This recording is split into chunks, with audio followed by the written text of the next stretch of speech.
Buenos días, les saluda Giancarlo Betocchi, analista de inversiones de Diviso Fondo. Hoy, 6 de junio de 2022, les presentamos nuestro reporte mensual en el que revisaremos las principales variables económicas internacionales y locales del mes de mayo y su impacto en el desempeño de los fondos mutuos de Diviso.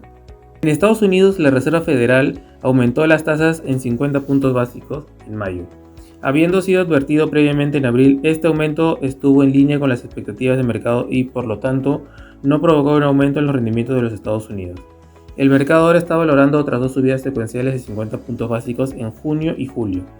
Inicialmente, el presidente Powell adoptó un tono agresivo al afirmar que la Reserva Federal no dudaría en aumentar las tasas más allá de lo neutral y señalar que estaba dispuesto a aceptar un aumento en la tasa de desempleo desde su mínimo histórico del 3.6% para lograr su objetivo de inflación. La inflación general estuvo por encima de las expectativas, pero cayó marginalmente a 8.3% en comparación al año pasado.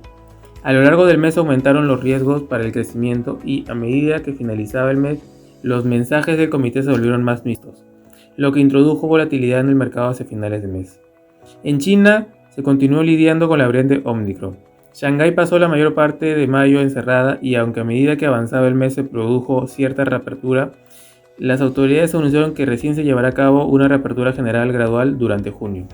Fuera de Shanghái, los brotes obligaron a Beijing y Tianjin a endurecer las restricciones. El crecimiento del crédito chino se desaceleró durante mayo debido a que los bancos, preocupados por el empeoramiento de la situación económica, redujeron la emisión de préstamos.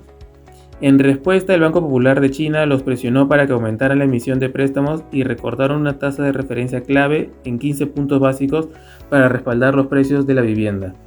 Sin embargo, para los países occidentales, la buena noticia fue que las exportaciones chinas sorprendieron al alza con un 3.9% en comparación al año pasado. En Europa, la guerra en Ucrania continuó sin señales de resolución.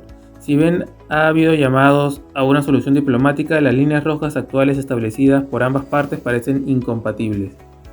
Europa decidió embargar el petróleo transportado por mar ruso, lo que aumenta el riesgo de que Rusia tome represalias, reduciendo aún más el suministro de gas a Europa. Los precios del gas para los contratos de futuro se mantuvieron estables en niveles elevados.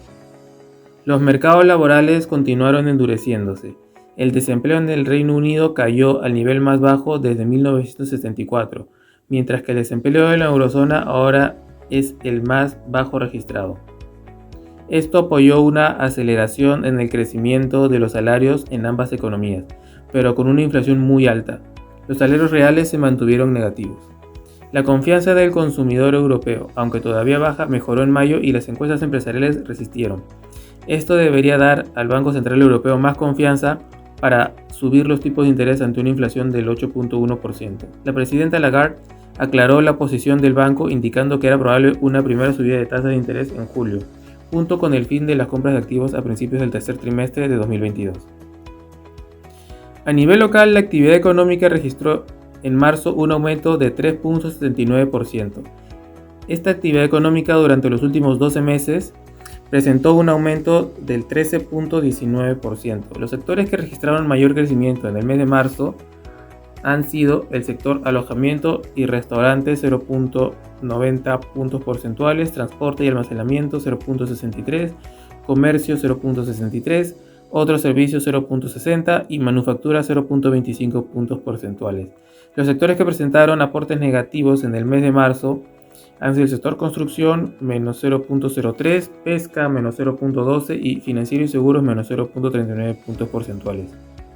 El BCR en su reunión del mes de mayo acordó elevar su tasa de referencia a 5% y continuar con una postura expansiva mientras persistan los efectos negativos de la pandemia y los recientes conflictos nacionales e internacionales sobre la inflación y sus determinantes. Esta decisión se basa en la estimación de que la inflación se mantenga por encima del rango meta debido a que la actividad económica se mantendrá aún por debajo de su nivel potencial en el horizonte de proyección. La inflación interanual ha pasado de 6.82% en marzo a 7.96% en abril.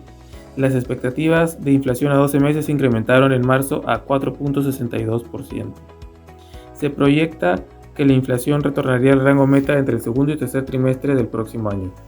Por su parte, los indicadores adelantados de actividad y expectativas de las empresas empeoraron en abril. Producto de lo que viene aconteciendo, el Fondo Mutuo Diviso Conservador Soles ha venido invirtiendo en instrumentos de corto plazo que ofrecen mejores tasas que las tasas promedios ofrecidas por entidades financieras del medio, permitiendo así incrementar la rentabilidad del fondo con un incremento marginal del riesgo. La rentabilidad anualizada del fondo mutuo en soles a un año ascendió a 2.02%. Estos resultados han sido posibles gracias a la diversificación del portafolio, que está distribuido en 27% en financiero, 16% en farmacéutico, 29.1% en construcción, 12.8% en caja, 9.6% en operaciones de reporte y 5.5% en alimentos y bebidas. Finalmente, para las personas interesadas en invertir en el fondo, este es de bajo riesgo, la suscripción mínima es de solo 500 soles y las inversiones realizadas por el fondo mutuo son exclusivamente en instrumentos de deuda.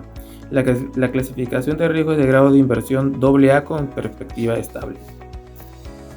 En lo que respecta al fondo mutuo diviso conservador dólares, este se ha venido adecuando a la coyuntura de los mercados internacionales, adoptando una estrategia más conservadora y de corto plazo, apostando por sectores más defensivos como financieros principalmente, manteniendo el portafolio con una duración de entre 0.5 y 1 año, aumentando nuestra participación en instrumentos de corto plazo, operaciones de reporte y manteniendo la participación en bonos a fin de verse beneficiado de los masivos programas de estímulo monetario y fiscal emprendidos por los distintos bancos centrales y gobiernos a nivel global. La rentabilidad anualizada del fondo mutuo en dólares a un año ascendió 2.4% y estos resultados han sido posibles gracias a la diversificación del portafolio, que está distribuido en 26% en sector financiero, 8% en farmacéutico, 2% en seguros, 49% en caja y 15% en operaciones de reporte. Finalmente, para las personas interesadas en invertir en el fondo, este es de bajo riesgo, la suscripción mínima es de solo 500 dólares, las inversiones realizadas por el fondo son exclusivamente en instrumentos de deuda y la clasificación de riesgo es de grado de inversión AA con perspectiva estable. Este ha sido el reporte mensual. Síganos en nuestras redes para mayor información, porque con Diviso las altas finanzas dejaron de ser para pocos.